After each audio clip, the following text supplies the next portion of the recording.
இப்போ புரியுதா வீட்டில் ஏன் கோழி வளர்க்கறாங்கன்னு? இனிமேலாவது வாங்கி வளர்த்துருங்க. இப்பொழுதும் கிராமங்களில் சென்று பார்த்தால் தெரியும், வீட்டிற்கு ஒரு கோழி இருக்கும். உங்களுக்கு தெரியுமா, வீட்டில் கோழி வளர்த்தால் அதிர்ஷ்டம் கூடும், செல்வம் பெருகும். வெறும் நம்பிக்கை மட்டுமல்ல, உண்மையிலும் கோழி வளர்ப்பது குடும்பத்துக்கு நல்லது, உடலுக்கும் பணத்துக்கும் பலன் தரும். அது எப்படி என்று பார்ப்போமா? வீட்டில் கோழி கத்தினால் விருந்தினர்கள் வருவார்கள் என்ற நம்பிக்கை இன்றும் கூட பரவலாக பேசப்படுகிறது. திடீரென விருந்தினர் வருவது வீட்டு அதிர்ஷ்டத்தின் சின்னமாகவே கருதப்பட்டது. அதே போலத்தான் கோழி முட்டை இடுவது வீட்டில் வளம் பெருகுவதை குறிக்கும் நல்ல அறிகுறி என பண்டையோர் நம்பினர். கோழி வளர்ப்பது சாமானிய நம்பிக்கையிலேயே இல்லாமல் உண்மையான பொருளாதார பலனையும் தருகிறது. வீட்டிலேயே கிடைக்கும் முட்டைகள் சத்தான உணவாக இருக்கும். இதனால் சத்தான உணவுக்கான செலவு குறைகிறது. கூடுதலாக கிடைக்கக்கூடிய முட்டைகள் கோழிகளை விற்று வருமானம் பெற முடிகிறது. வீட்டு தாய்மார்களுக்கும் இது சிறந்த துணை. வீட்டிலேயே எளிதில் செய்யக்கூடிய இந்த வேலை அவர்களுக்கு தனிப்பட்ட வருமானமாக அமைகிறது.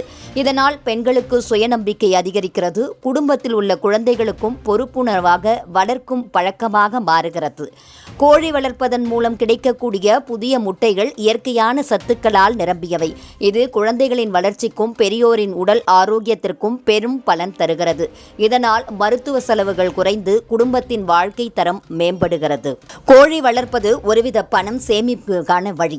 உடனடி பணம் தேவைப்படும் சூழ்நிலையில் கோழி அல்லது முட்டைகளை விற்று பணமாக்க முடிகிறது. அதனால்தான் கோழி வளர்ப்பது கையில் எப்போதும் பணம் இருப்பது போல என்று மக்கள் சொல்லிக் கொள்வார்கள். காலத்தின் ஓட்டத்தில் சிறிய அளவிலிருந்து தொடங்கிய கோழி வளர்ப்பு இப்போது லட்சக்கணக்கில் வருமானம் தரும் தொழிலாக வளர்ந்துவிட்டது.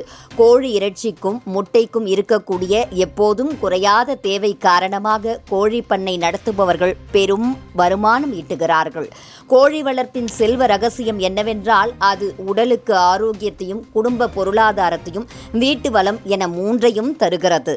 அதனால்தான் பழமையானவர்கள் கோழி வளர்ப்பது அதிர்ஷ்டம் என்று நம்பி இன்று கூட அந்த வழக்கத்தை பின்பற்றி வருகிறார்கள். கோழி வளர்ப்பவர்கள் கண்டிப்பாக கவனிக்க வேண்டியது, அவற்றின் உடல்நிலை சரியில்லாமல் இருந்தால் உடனடியாக தனிமைப்படுத்தி சுத்தமான சூழ்நிலையில் வைத்துக் கொள்ள வேண்டும் என்பதுதான். சாப்பிடாமல் இருப்பது, சோர்வாக இருப்பது, இறக்கைகள் சுருண்டு போவது, வயிற்றுப்போக்கு போன்ற அறிகுறிகள் தெரிந்தவுடன் உடனடியாக உணவில் பூண்டு, மஞ்சள், வெந்தயம், கருஞ்சீரகம் போன்ற இயற்கை மருத்துவங்களை சேர்த்து கொடுத்தால் நோய் எதிர்ப்பு சக்தி உயரும். அதே நேரத்தில் சுத்தமான தண்ணீர் எப்போதும் கிடைக்கச் செய்யவும், சுத்தமான தானியங்கள், கீரை போன்றவற்றை அளிக்கவும் வேண்டும். ஆனால் நோய் கடுமையாக இருந்தால் கால்நடை மருத்துவரின் ஆலோசனை பெறுவது தவிர்க்க முடியாத ஒன்று. குறிப்பாக நியூகாஸ்டில், சின்னம்மை போன்ற தொற்று நோய்கள் வராமல் இருக்க தடுப்பூசி போடுவது மிகவும் அவசியம்.